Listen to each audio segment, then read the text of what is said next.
पहले हम बात कर रहे हैं क्वांटाइजेशन ऑफ चार्ज। ये नीट के लिए सबसे very very most important topic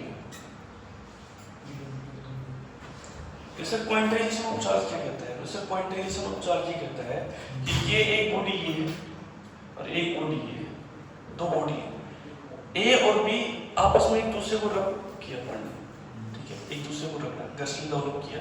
तो यहाँ ए से इलेक्ट्रॉन किस पे जाएंगे? तो बोले सर ए से बी पर जो इलेक्ट्रॉन दो भी जा सकते हैं, चार भी जा सकते हैं, 40 भी जा सकते हैं, 50 भी जा सकते हैं, 100 भी जा सकते हैं, 500 भी जा सकते हैं, 5000 भी जा सकते हैं। लेकिन ऐसे नहीं है कि साढ़े 42 चले गए, 42.5 चले गए। ऐसा नहीं कि भाई 42 तो चले गए, आधा चार्ज बोलते हैं कि तू चल, आधा मैं बोलता हूँ मैं आ रहा हूँ, रास्ते में हूँ, मैं थक रहा हूँ थोड़ा बहुत। ऐसे थोड़ी होगा, क्या तो 42 जाएंगे या फिर 43 जाएंगे, ऐसा ना। तो इसका मतलब क्या है? इसका मतलब ये है कि चार्ज के इक्वल टू किसके रूप में होता है? प्लस माइनस एन के, ठीक है। हाँ सर, तो सर ये क्यों किसको रिप्रेजेंट करेगा? Total charge. ये E किसको रिप्रेजेंट करेगा? 1.6 × 10⁻⁻⁹ और ये किसको रिप्रेजेंट करेगा? Number of electron. Total charge का मतलब होता है कुल आवेश। ये क्यों रिप्रेजेंट करेगा कुल आवेश को? ये small n number of electron का मतलब है इलेक्ट्रॉन की संख्या, इलेक्ट्रॉन की संख्या। और इलेक्ट्रॉन पर जो आवेश होता है वो होता है ये, ठीक है जी। और यहाँ से अब यहाँ से अपन आगे की प्रोसीजर अपन स्टार्ट करें। तो यहाँ से यदि मैं n का डाटा निकालूं तो कितना हो जाएगा? Q upon E।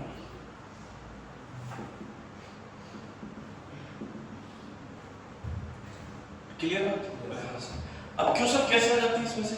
क्वेश्चन ये आ जाता है कि calculate number of electron in 1 coulomb charge. 1 coulomb आवेश में इलेक्ट्रॉनों की संख्या ज्ञात कीजिए। 1 कूलम्ब आवेश में इलेक्ट्रॉन की नंबरिंग कैलकुलेट करो। ये क्वेश्चन आ गया। मतलब number of electron calculate in 1 coulomb charge, 1 coulomb charge. तो सर कैसे करेंगे? सर 1 कूलम्ब ही करना है। बोले हाँ सर, तो सर टोटल चार्ज तो कितना आ गया? 1 कूलम्ब। बोले हाँ सर, तो n चाहिए। हाँ सर, तो 1 कूलम्ब बटे E का मान कितना होता है? 1.6 × 10⁻⁻⁹ कूलम्ब। ये सर यहाँ से C से C क्या हो जाएगा? Cancel out. अब यहाँ से मैं डाटा निकाल रहा हूँ n का, तो n का डाटा कितना जाएगा? 1/1.6 × 10⁻⁻⁹ है, तो ऊपर जाएगा किसको जाएगी? प्लस में। तो n बराबर कितना जाएगा? तो सर यहाँ से ये 10 ऊपर चला जाएगा, तो ये 100/16 × 10⁻⁻ कितना जाएगा? 80। तो नंबर ऑफ इलेक्ट्रॉन कितने आ जाएंगे? 100/16 6.25 × 10⁻⁸ ये नंबर ऑफ इलेक्ट्रॉन आ जाएंगे। लिखेंगे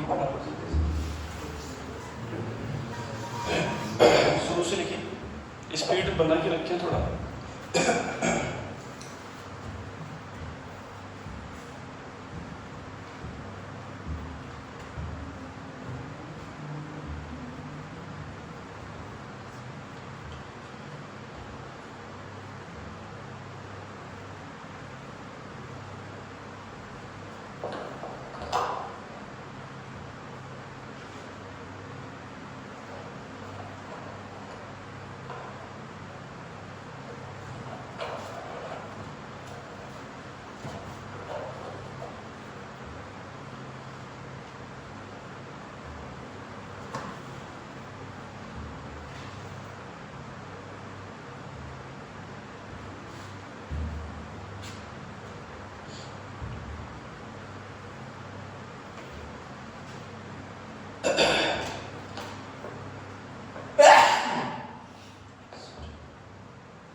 नेक्स्ट क्वेश्चन है, जो जो क्वेश्चन यहाँ से बन सकते हैं वो सारे मैं आपको बता देता हूँ, ठीक है ना, इस टॉपिक में से।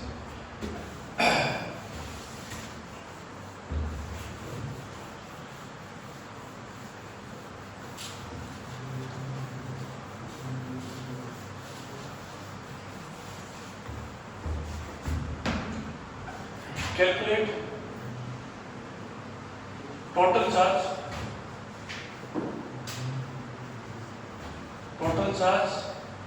इन पॉजिटिव फॉर्म, प्लस सिर्फ पॉजिटिव चार्ज की बात हो रही है, ठीक है ना, टोटल चार्ज की बात करोगे तो जीरो आ जाएगा, ठीक है, ध्यान रखना। Calculate total charge in positive form of 250 ग्राम पानी, 250 ग्राम पानी का मेरे को क्या निकालना है, टोटल चार्ज फाइंड आउट करना है। तो जैसे टोटल चार्ज के लिए तो फॉर्मूला मेरे पास तो ये है sir, Q equal to N, बोलो है कि नहीं? हाँ सर है। तो वैसे इसका मतलब क्या है, वैसे इस Q इक्वल टू N का मतलब क्या है, वैसे इसका मतलब यही है, मैं इसको ऐसे लिख सकता हूँ Q इक्वल टू N। वैसे ये N है जो रिप्रेजेंट करेगा नंबर ऑफ इलेक्ट्रॉन्स को, आप यहाँ पे नंबर ऑफ मोल्स नहीं समझे, ये जो कैपिटल N है रिप्रेजेंट करेगा इलेक्ट्रॉनों की संख्या को। तो वैसे इसको कैसे निकालें, वैसे पानी कितने ग्राम के, 250 ग्राम, तो वैसे इसको पढ़े सीख सकते हैं किसी नंबर ऑफ मोल्स बराबर N बटे N equal to small n बटे n मोलिकुलर वेट, n का वेट, भाई अपन ने मोल्स बटे ना, भार बटे अणुभार, ठीक है, परमाणु की संख्या बटे अवगाड्रो संख्या, ये सब अरे हाँ सर।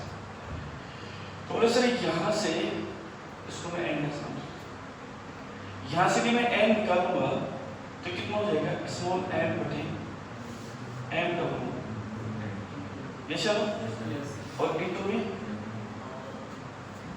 na, ये सब। तो बोले सर यहाँ से नंबर ऑफ मेरे को इलेक्ट्रॉन मिल रहे, ठीक है, ये सब।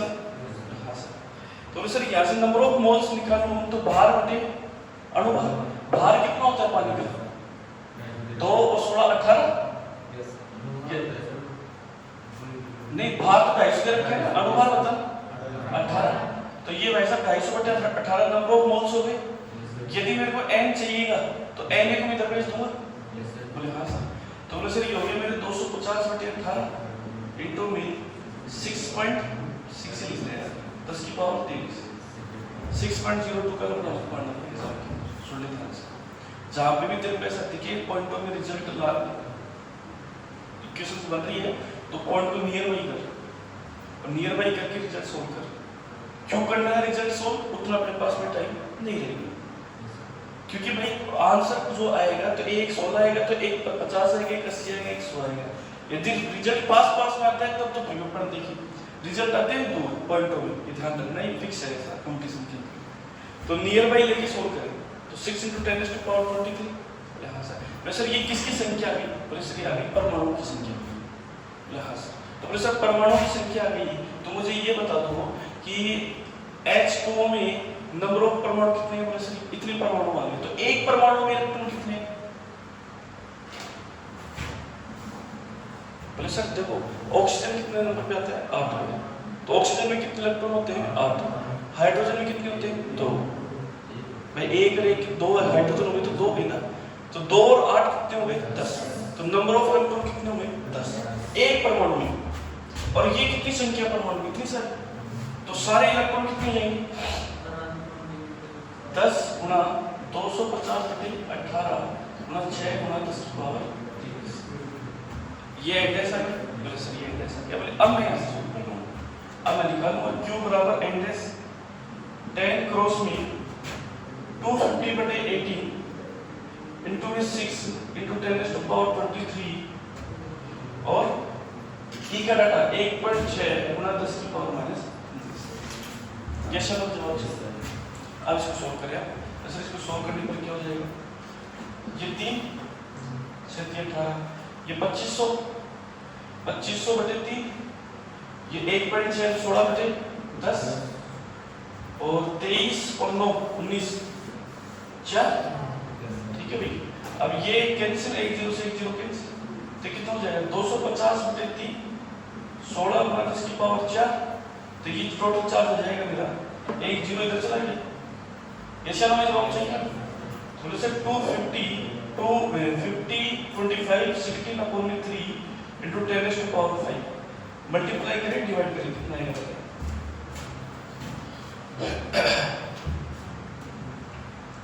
25 गुना 16 बटे 3,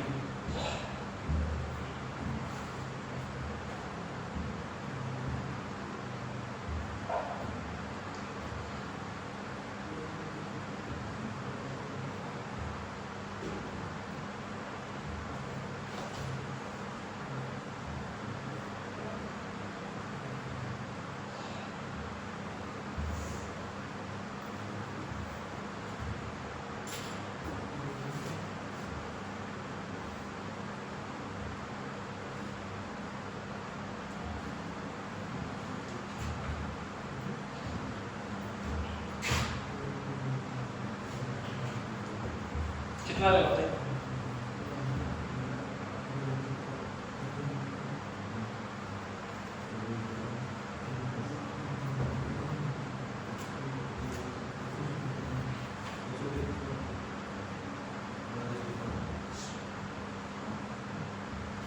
जल्दी बताएं भाई।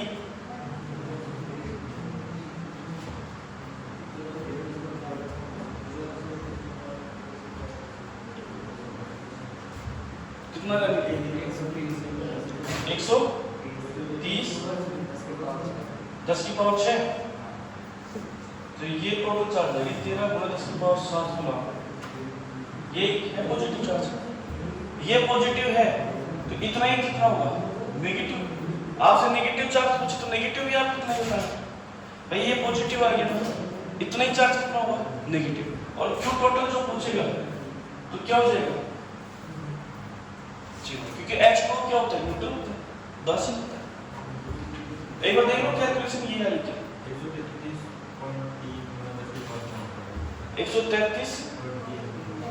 133.3 गुणा 10 की पावर, हाँ तो सही है ना, तो क्या दिक्कत आ रही है नियर बाई तो क्या है।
हिंदी में आप ये लिख सकते हो कि 250 ग्राम पानी में, पानी मतलब जल, जल मतलब H2O में,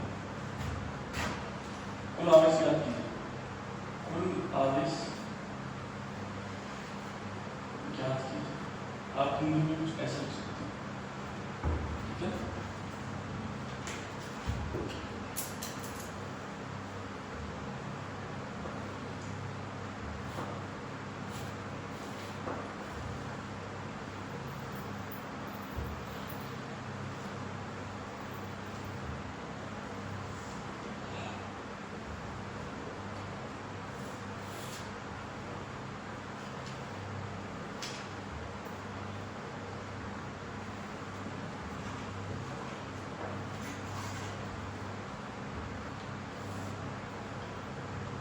हो गया? चलो आगे चले।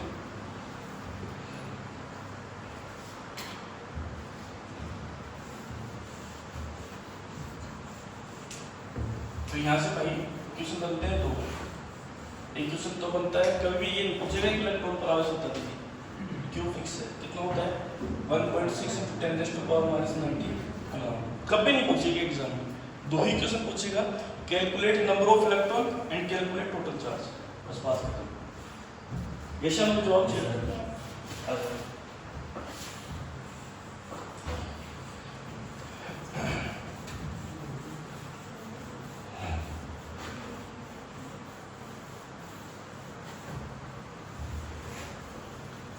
तो यहाँ से दो क्वेश्चन अपने डील हो गए। अब इसकी कुछ प्रॉपर्टी है तो उसको रिवाइज करवा देता हूँ, थोड़ा ध्यान रखो। पहली प्रॉपर्टी चार्ज की क्या है कि चार्ज कितने टाइप के होते हैं? दो टाइप के, पॉजिटिव और नेगेटिव। लिखने की मुझे लगता नहीं कोई आवश्यकता है इन चीजों, ठीक है। सेम नेचर ऑफ चार्ज, आपस में एक दूसरे को क्या करते हैं? रिपेल करते हैं, मतलब प्रतिकर्षित करते हैं। और अपोजिट नेचर ऑफ चार्ज क्या करेंगे? अट्रैक्ट। समान प्रकृति की वजह से एक दूसरे को प्रतिकर्षित और विपरीत प्रकृति की वजह से एक दूसरे को आकर्षित, ठीक है। इसके बाद में अपन आगे चले कि सर एक वस्तु से दूसरी वस्तु पर इलेक्ट्रॉन जो स्थानांतरित होते हैं वो Q बराबर +- n के होते हैं, ठीक है। इसके बाद में अपन बात करें और आगे अपन चले कि सर यदि चार्ज है और स्थिर है तो विद्युत क्षेत्र बनाएंगे, इलेक्ट्रिक फील्ड डेवलप करेंगे, रेस्ट चार्ज। यदि चार्ज यूनिफॉर्मली मूव कर रहा है, नियत वेग से गति कर रहा है, तो विद्युत क्षेत्र प्लस चुंबकीय क्षेत्र, electric field and magnetic field. और यदि चार्ज एक्सेलरेट रूप से मूव कर रहा है, त्वरित रूप से गति कर रहा है, तो इलेक्ट्रिक फील्ड विद्युत क्षेत्र, मैग्नेटिक फील्ड चुंबकीय क्षेत्र प्लस इलेक्ट्रोमैग्नेटिक रेडिएशन, विद्युत चुंबकीय विकिरण, ये क्या होंगी? बनेगी। ये चार्ज के बारे में बात। इसके बाद में किसी भी बॉडी को आप चार्ज दे रहे हो 10 कूलम या 10 ही चार्ज दे रहे हो, तो ये 10 ही का 10 ही चार्ज यहाँ पे डिस्ट्रीब्यूट हो जाएगा। ये नहीं है कहीं लॉस होगा चार्ज, जितना चार्ज देगा उतना चार्ज यहाँ पर आ जाएगा। और यहाँ के चार्ज को टोटल जोड़ोगे तो उतना चार्ज रहेगा। तो इसी पर इसका मतलब ये कि किसी भी प्रकार से चार्ज का लॉस नहीं होता। इसके बाद में अपन बात करेंगे कि सर न तो चार्ज को क्रिएट कर सकते अपन, नहीं अपन डिस्ट्रॉय कर सकते। न तो चार्ज को अपन उत्पन्न कर सकते और नहीं चार्ज को अपन क्या कर सकते हैं? नष्ट कर सकते हैं। सिर्फ अपन क्या कर सकते हैं? एक वस्तु से दूसरी वस्तु पर क्या कर सकते हैं? उसको अपन स्थानांतरित कर सकते हैं। एक बॉडी से दूसरी बॉडी पे क्या कर सकते हैं? ट्रांसफर कर सकते हैं। इसको बोल देते हैं कन्वर्जेशन ऑफ चार्ज, आवेश का संरक्षण। ये समझ आ जाओ आगे।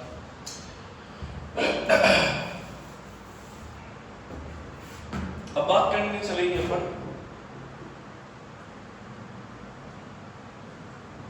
Coulomb's law. कूलॉम लॉ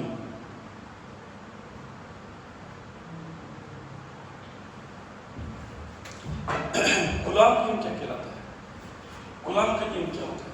जैसे देखो कूलॉम का जो नियम है वो ये कहता है कि कोई भी तो चार्ज हो और दोनों चार्ज पॉइंट चार्ज है। सर दो चार्ज है, एक चार्ज Q1 है और दूसरा चार्ज क्या है? Q1। और ये दोनों चार्ज r डिस्टेंस पर रखे हुए, जिनके बीच में जो फोर्स लगता है वो लगता है सर कि Q1 Q2 अपॉन r। अब बोले सर ये जो फोर्स है, ये जो बल लग रहा है, ये बल सर वैक्यूम में भी लगता है। वैक्यूम का मतलब बोल सकते हैं निर्वात में भी लगता है, ठीक है। और मीडियम में सोचे तो एयर में भी लगता है, माध्यम एयर वायु। और दूसरा अलग जो मीडियम है उसमें भी ये अप्लाई होता है।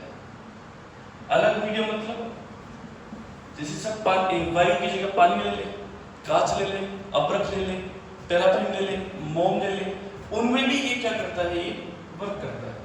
बोले हाँ जी सर। तो बोले सर ये फोर्स दो रूपों में वर्क कर रहा है, तो दोनों रूपों में वैल्यू सेम रहेगी, अलग अलग रहेगी? तो बोले सर अलग अलग रहेगी। तो बोले सर यहाँ वैल्यू क्या रहेगी? बोले सर यहाँ वैल्यू रहेगी 1/4 by epsilon Q1 Q2 by R square, और यहाँ से जो वैल्यू रहेगी मेरी वो रहेगी 1/4 by epsilon Q1 Q2 by R square. तो बोले सर ये एप्सिलॉन नॉट और एप्सिलॉन में क्या मामला डेवलप हो रहा है? तो बोले सर ये एप्सिलॉन नॉट काम करता है सिर्फ केवल इन दोनों के लिए, और ये एप्सिलॉन काम करता है इसके लिए, पानी हो गया, ग्लास हो गया, पैराफिन हो गया, मोम हो गया, इनके लिए काम करता है। तो बोले सर दोनों में रिलेशन क्या है? तो बोले सर दोनों में रिलेशन ये है एप्सिलॉन बराबर एप्सिलॉन नॉट इनटू एप्सिलॉन। बोले सर यहाँ से मैं दोनों का रिलेशन बनाऊंगा तो क्या डेवलप होगा? बोले सर दोनों का रिलेशन बनाएंगे तो अपने ये डेवलप होगा कि का डाटा कितना रखेंगे 1/4 बाई एप्सिलॉन नॉट एप्सिलॉन था Q1 Q2 by R। Sir ये वाला जो डाटा है इसको बोल देते हैं निर्वात में लगने वाला बल, वैक्यूम में लगने वाला, या फिर एयर में लगने वाला। तो F अपॉन में क्या हो जाएगा? एप्सिलॉन। ये एक खूबसूरत सा रिलेशन है माध्यम में लगने वाले फोर्स और निर्वात में लगने वाले force, force between medium and vacuum, ठीक है। और ये जो एप्सिलॉन टार कहलाती है, ये एप्सिलॉन टार क्या कहलाती है? Relative permittivity.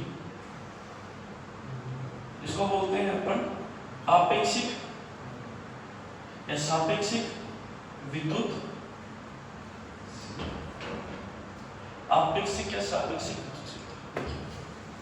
ये कंप्लीट हो गया कूलॉम के नियम।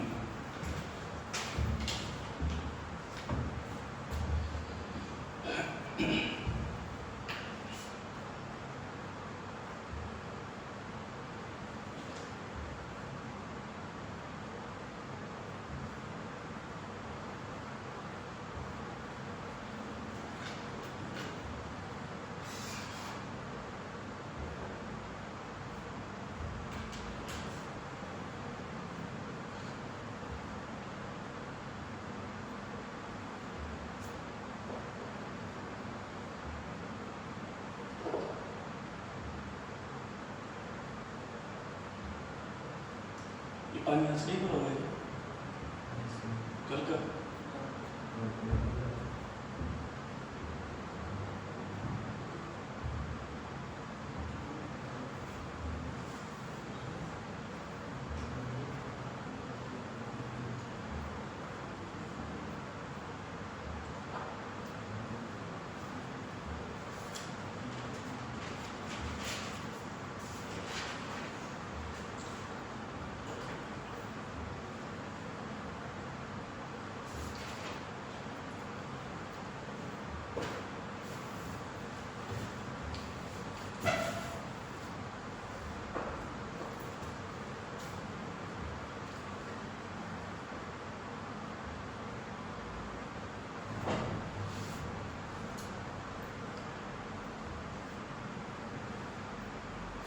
आ जाओ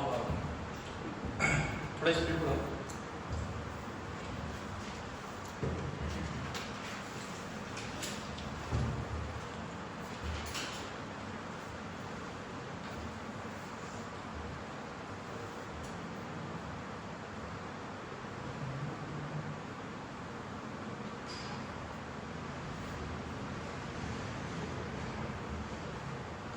वेक्टर रूप में बात करें, इन वेक्टर फॉर्म एफ वेक्टर बराबर क्या हो जाएगी? के Q1 Q2 upon R square into में।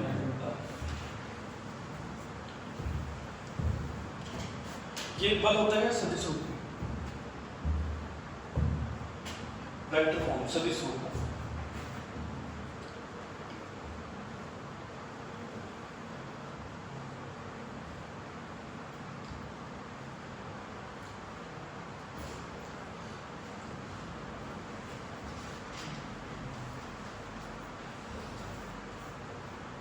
हो गया? अब आ जाओ आप अपन इसमें कितने प्रकार के क्वेश्चन होते हैं इन सबके ऊपर डिस्कस करते हैं।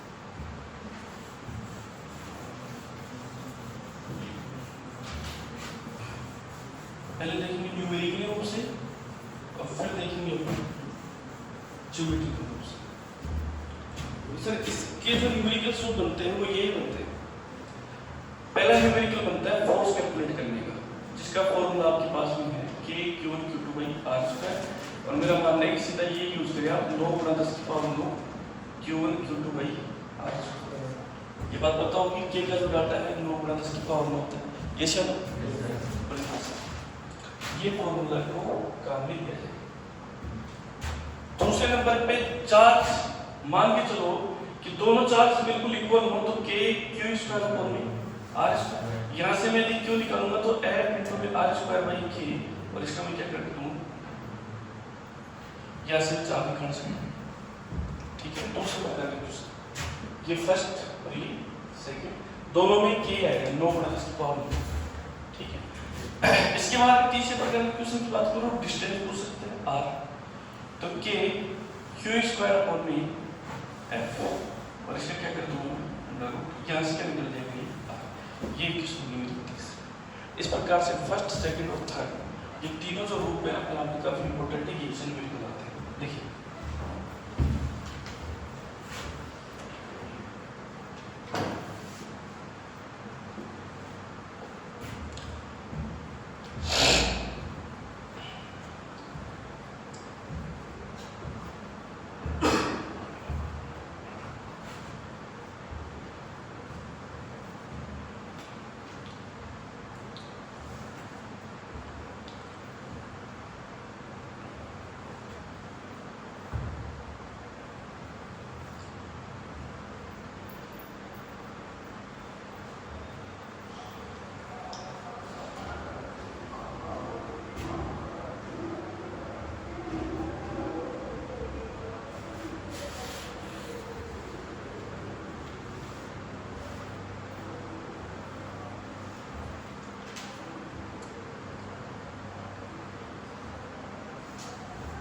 आगे चले।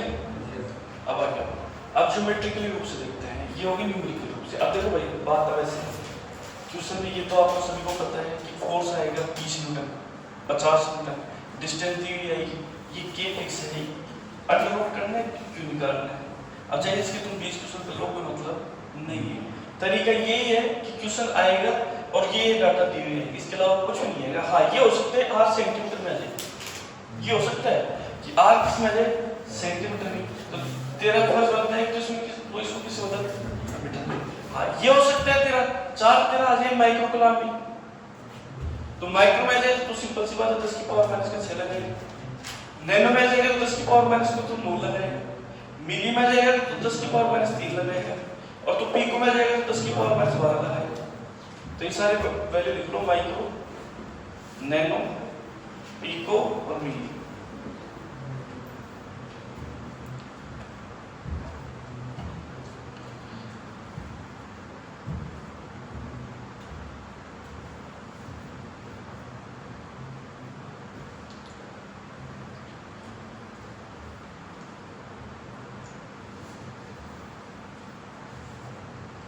K का डाटा फिक्स है कितना होता है 9×10⁻⁴, और ये K बनता है किससे 1/4 एप्सिलॉन नॉट कितना होता है 8 5 × 10⁻⁻12 कूलम²/मीटर²। यही होता है इसका, ये चलो जवाब चाहिए। अरे ये चलो तो ठीक है, लिखिए इसको।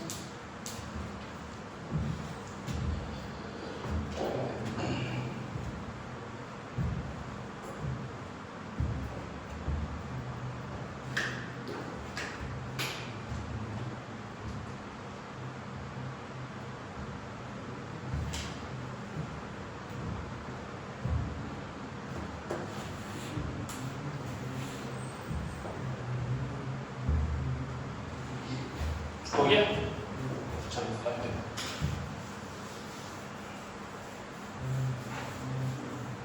अब अपन देखते हैं इसके ज्योमेट्रिकली कौन से क्वेश्चंस बनते हैं, और वही सेम क्वेश्चन इलेक्ट्रिकली अप्लाई होंगे। जैसे देखो, जैसे मान के चलो कि मेरे पास में मैं ये लिखता हूँ ट्रायंगल, ठीक है, यहाँ चार्ज क्यू रख दिया, मेरे को चार्ज निकालना ही है, वो फोर्स निकालना ही है, नेट फोर्स उसको यहाँ चाहिए ए बी और सी, ये सब। तो ये चार्ज इसके ऊपर क्या लगाएगा, फोर्स F1, ये चार्ज इसके ऊपर क्या लगाएगा, फोर्स क्या लगाएगा, सिंपल सी बात है। ये सब भाई क्या कर रही है, एक दूसरे को रिपल ही तो करेंगे। तो ये वाला चार्ज इसके ऊपर फोर्स लगाएगा तो इधर तो लगाएगा, चाहिए भी अपने बीच में। क्वेश्चन ये है कि ये चार्ज इसके ऊपर फोर्स लगा रहे हैं, तो खुद सेंड की तरह बैठा लेंगे, खुद भी लगाएगा, लेकिन लगाने वाले को मेंशन नहीं करना है, इस पर लगने वाले को मेंशन करना है। बोले सर नेट फोर्स कितना हो जाएगा, बोले सर नेट फोर्स हो जाएगा मेरा ये सर रिजल्टेंट फोर्स हो जाएगा मेरा, बोले सर दोनों का एंगल कितना है, बोले सर ये कितना है 60, तो ये भी कितना हो जाएगा 60, और F1 भी बराबर किसके बराबर है, F2 की, और F1 भी F, F2 भी F, तो नेट फोर्स कितना हो जाएगा, बोले सर F क्यों है, sir charge same distance same, तो फोर्स क्या रहेगा, समान। जब आवेश समान है, दूरी समान है, तो बल भी क्या रहेगा, समान रहेगा। तो वैसे बल जब समान रहेगा तो फिर कैसे निकालूंगा, जैसे नेट फोर्स का रिजल्ट निकालने का फॉर्मूला आपने पढ़ा है, b² q² 2p³ cos θ का रूट। तो यहाँ पे p कितना है, f का स्क्वायर, q कितना है, f का स्क्वायर 2f² cos 60 और इसका रूट। तो बोले सर यहाँ से मेरे को जब रिजल्ट पता चला, तो ये मेरे को पता चला सर 2f² cos 60 का डाटा आया 1/2, 2 से 2 कैंसिल, f² f 3f², तो ये हो गया सर √3 हो गया। बोले सर ठीक बात है। बोले सर मान लो यदि मेरे को इसके ऊपर निकालना होता इन दोनों के द्वारा, तो भी सर नेट फोर्स मेरा जो रहेगा वो रहेगा √3। बोले हाँ सर। और बोले सर यदि मेरे को यहाँ निकालना होता नेट फोर्स कितना जाएगा मेरा, बोले सर ये मेरा कितना जाएगा √3। बोलो ये सर, बोले सर ये होगी मेरी पहली ज्योमेट्रिकल प्रॉब्लम। अब दूसरी में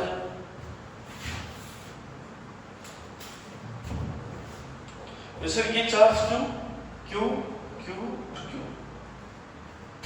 इसको अपन टब भी बना सकते हैं, लेकिन टब बनानी नहीं है भाई, नहीं बनाना है।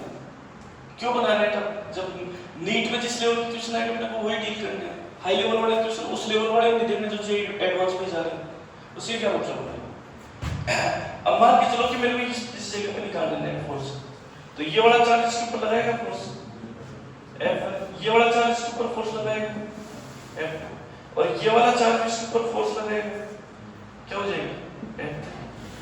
ये सर तो बोले सर नेट फोर्स क्या हो जाएगा, बोले सर F1 और F2 का रिजल्टेंट आएगा इधर, जिसको मैं क्या लिखूंगा यहाँ पर F', और फिर F3 भी धरिए, तो F9 कितना हो जाएगा, परिणामी बल कितना हो जाएगा, बोले सर ये हो जाएगा मेरा F3 + F'। ये सर तो बोले सर इसको सोल्व कर लेते हैं, हाँ सर करें, इसको सोल्व करेंगे तो कितना हो जाएगा, पहले तो F' निकाल लो, निकाल देंगे सर, तो F' कितना जाएगा, तो बोले सर वही फॉर्मूला, बोले sir f² + f² + 2f² cos, बीच में गल कितने दोनों की 90, ये cos 90, और इसके क्या कर दूंगा मैं अंडर रूट, तो ये cos 90 मेरा 0 हो जाएगा, तो ये cos मेरा 0, तो रिजल्ट आ जाएगा मेरा √2 आएगा। ये सब हमें जवाब चाहिए। तो यहाँ से f' का डाटा तो मेरे को पता चल गया √2 आएगा, F3 का डाटा मेरे को पता नहीं है, बोले F3 का पर निकाल दे, सर कैसे निकालेंगे, तो सर देखो ये a तो ये कितना हो जाएगा √2। ये सर अब इसका मैं क्या कर दूंगा, स्क्वायर कर दूंगा, तो फिर नेट फोर्स कितना जाएगा, बोले सर ये मेरा आ जाएगा F3 आ जाएगा k³ का स्क्वायर कैसे कैसे है √2 का स्क्वायर √2 का, तो 2a² ये कितना होता है F/, बोले सर ये मेरा आ जाएगा F। तो मैं इसको लिख सकता हूं √2 + 1/2 F बाहर निकाल देंगे, ये रिजल्ट आ जाएगा नेट फोर्स आ जाएगा।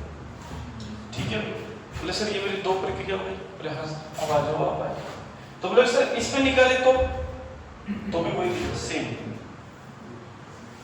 इसमें निकालेगा तो भी सेम, और इसमें निकालेगा तो भी सेम, यही रिजल्ट देगा। बोले सर अब मेरे को पूछे, मेरे को ये बता दो साहब क्यों इस जगह पे कितना आएगा, ठीक है यदि मैं यहाँ पे चार्ज रख देता हूँ क्यों, तो बोले सर सिंपल सी बात है, ये चार्ज इसके ऊपर फोर्स लगाएगा, ये वाला चार्ज इसके ऊपर फोर्स लगाएगा, और ये वाला चार्ज इसके ऊपर फोर्स लगाएगा, तो इन दोनों का रिजल्टेंट किधर जाएगा, इधर, ये चलो, और इसका रिजल्ट किधर आएगा, नीचे, दोनों क्या रहेंगे सेम, तो नेट फोर्स कितना आएगा यहाँ पर, ठीक है। बोले हाँ सर, ये मेरी तीसरी कंडीशन होगी। अब चौथी प्रेशर देखो, ये मेरी सिचुएशन है, ये भी क्यू, ये भी क्यू, ये भी क्यू, ये भी क्यू, ये भी क्यू। प्रेशर, अब ये वाला चार्ज इसके ऊपर फोर्स लगा रहा है, ये सर, ये वाला चार्ज इसके ऊपर फोर्स लगा रहा है, ये वाला चार्ज इसके ऊपर फोर्स लगा रहा है, ये वाला चार्ज इसके ऊपर फोर्स लगा रहा है, तो इस जगह पे जो नेट फोर्स है, नेट फोर्स में कितना जाएगा, ये सर जवाब सही है, ठीक है भाई। तो इन दोनों के अंदर मिड, हाँ ये ध्यान रखना, ये चार्ज के ऊपर डिपेंड करता है, ये जीरो भी, मोहित बाबू है ना, किसके ऊपर डिपेंड करता है, चार्ज के ऊपर, कि चार्ज रखा कहाँ है ना, समझ रहे, लिख लेते हैं।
हो गया, चलिए आगे।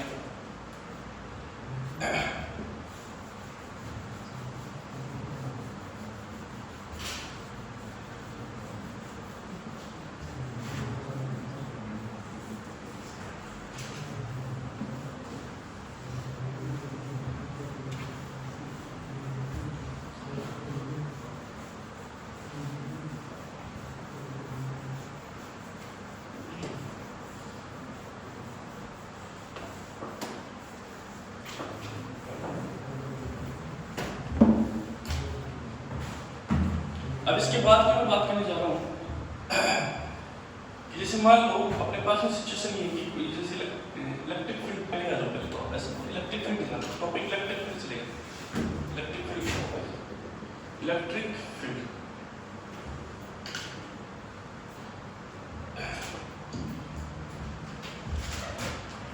जैसे इलेक्ट्रिक फील्ड के टोटल दो फॉर्मूले डेवलप होते हैं। जैसे पहला फॉर्मूला तो इलेक्ट्रिक फील्ड का ये है, E बराबर F/Q, ठीक है।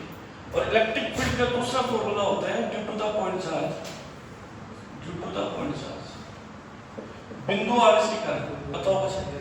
Due to the point charge, बिंदु आवेश के, तो वैसे क्या होगा? वैसे ये होगा E = KQ/V, ठीक है। वैसे ये दोनों इलेक्ट्रिक फील्ड से रिलेटेड फॉर्मूले। और सर अब यहाँ से जो क्वेश्चन बन सकते हैं वो क्या क्या बन सकते हैं? पहले इसकी डायरेक्शन पे आ जाओ। जैसे +2 चार्ज है, ये पॉइंट है, तो डायरेक्शन ऑफ इलेक्ट्रिक फील्ड की होती है पॉजिटिव से पॉजिटिव। जो दिशा रहेगी विद्युत क्षेत्र की रहेगी पॉजिटिव से धन आवेश से बिंदु की तरफ। और बोले सर यदि मैं बिंदु ले लूं और ये मैं -q चार्ज ले लूं तो डायरेक्शन किधर रहेगी? बिंदु से -q, इलेक्ट्रिक फील्ड। बोले हाँ सर। और यदि सर मैं पॉजिटिव चार्ज और मैं नेगेटिव चार्ज दोनों लेके रखूं और बिंदु में बीच में लगा दूं तो डायरेक्शन किधर रहेगी? पॉजिटिव से बिंदु और बिंदु से नेगेटिव, तो ये डायरेक्शन रहेगी। लिखिए भाई, इंपॉर्टेंट है डायरेक्शन के बिना सॉल्व नहीं होगा कोई भी क्वेश्चन। दिशा लिखिए सर।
हो गया? आ जाओ आगे।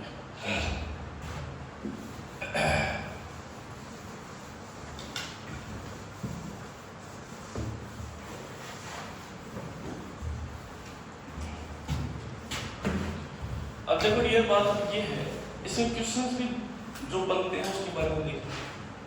जैसे इलेक्ट्रिक फील्ड जो होता है वो होता है F/V। एक क्वेश्चन तो यहाँ से बनेगा इसमें सिंपल सा डाटा दिया होगा फोर्स का, चार्ज का, और यहाँ से लगा के आप इलेक्ट्रिक फील्ड फाइंड आउट कर सकते हो, ठीक है। दूसरा जो बनेगा वो बनेगा यहाँ से KQ/V। तो सर यहाँ पे चार्ज की वैल्यू दी हुई है, ये डिस्टेंस है।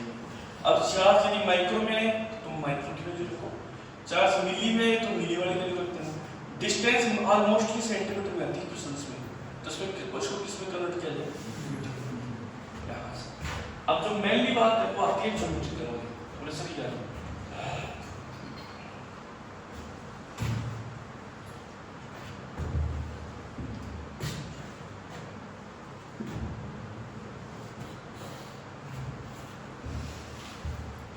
बोले सर ये चार्ज है, ये भी चार्ज है, मेरे को इस जगह पे इलेक्ट्रिक फील्ड चाहिए, ठीक है। जिस जगह पे इलेक्ट्रिक फील्ड चाहिए होगा वहां पे कोई चार्ज नहीं है। बोले सर यहाँ पे ये पॉजिटिव चार्ज है, ये भी कैसा है? पॉजिटिव। तो सिंपल सी बात है, डायरेक्शन किधर होती है? अभी लिखाई है, पॉजिटिव चार्ज से पॉइंट, धन आवेश से बिंदु की तरफ, तो डायरेक्शन ये हो जाएगी। और ये पॉजिटिव चार्ज से पॉइंट, तो डायरेक्शन इसकी हो जाएगी। तो मेरे ख्याल से मेरे को जितना पता चल रहा है ई नेट मेरा को वही आना चाहिए, वही बोलिए सर। ओ सॉरी √3 क्योंकि एंगल कितना डिग्री है 60। बोले हाँ सर।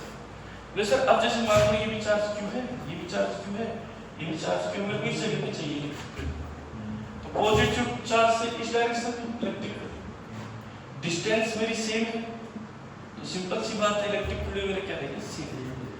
ये भी चार्ज इस तरह इलेक्ट्रिक फील्ड डेवलप करेगा, तो ये इलेक्ट्रिक फील्ड हो गया पॉजिटिव से पॉइंट। अब ये वाला जो इलेक्ट्रिक फील्ड है पॉजिटिव से पॉइंट, ये वाला इलेक्ट्रिक फील्ड हो गया आपका ई डैश, ठीक है। बोले हाँ साहब। सर इस ई और ई कितना हो गया √2, क्योंकि एंगल कितना डिग्री आएगा 90 डिग्री।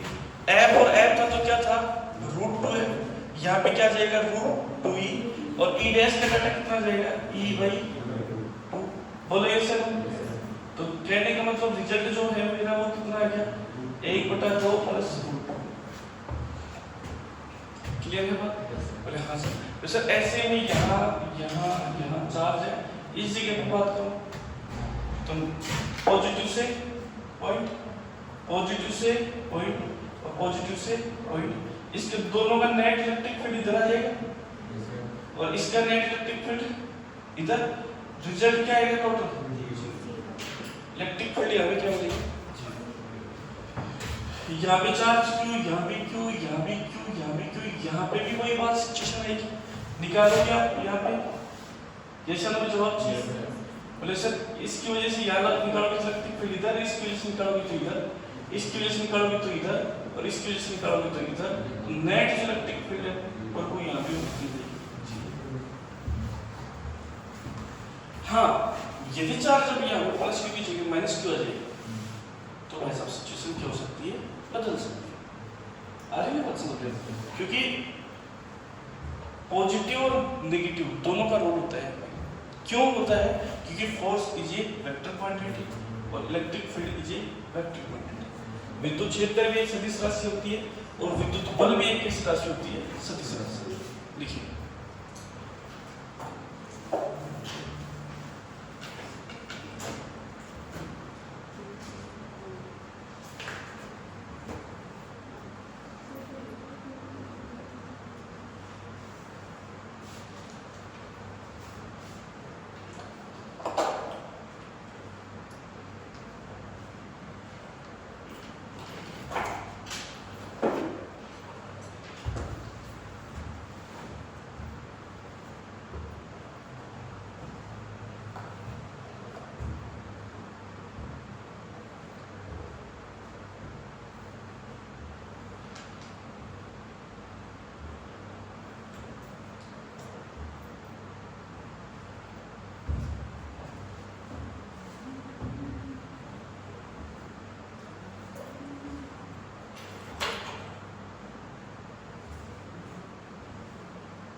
ठीक है?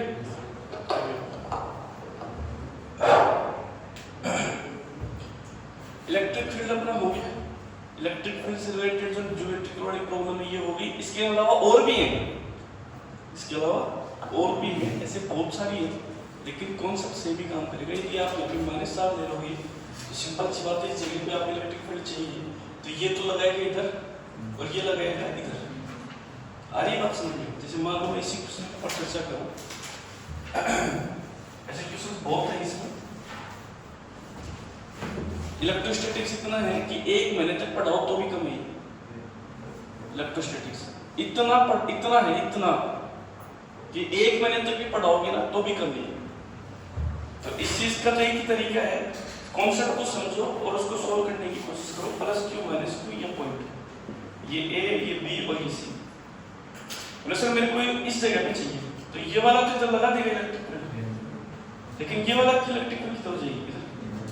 ऐसा बोले सर ये इधर क्यों? बोले सर डायरेक्शन की वजह से, क्योंकि ये माइनस चार्ज है, ये पॉइंट है। तो सिंपल सी बात है, ये नेगेटिव चार्ज इस पॉइंट को क्या करेगा? अपनी तरफ अट्रैक्ट करेगा। तो जो नेट इलेक्ट्रिक फील्ड जो है वो इधर है। एंगल कितना है? 120 डिग्री। अब 120 डिग्री में देख लो आप रिजल्ट क्या था, -1 बटा 2 आएगा मेरे ख्याल से। तो माइनस तो ये ई हो जाएगा मेरे ख्याल से, है ना? देखो कैसे है, जैसे ई नेट निकालेंगे। बोले हाँ sir, e² + e² + 2e² cos 120 degree इसका रिजल्ट। तो भाई फॉर्मूला तो यही काम करेगा ना, आपने पढ़ाओ तो p² + 2p³ cos θ इसका अंदर हो जैसा ना। तो cos 120 कितना हो गया? -1 बटा 2। तो माइनस का 1 बटा 2 आएगा तो 2 से 2 कैंसिल, ये माइनस का स्क्वायर, ये माइनस का स्क्वायर प्लस के स्क्वायर से कैंसिल, e² पे नोट करेंगे कितना मिलेगा? तो नेट इलेक्ट्रिक फील्ड कितना है? देखिए पर ऐसे बहुत से क्वेश्चन है भाई, बनाना चाहो आप चाहे जितने बना सकते हो ऐसे।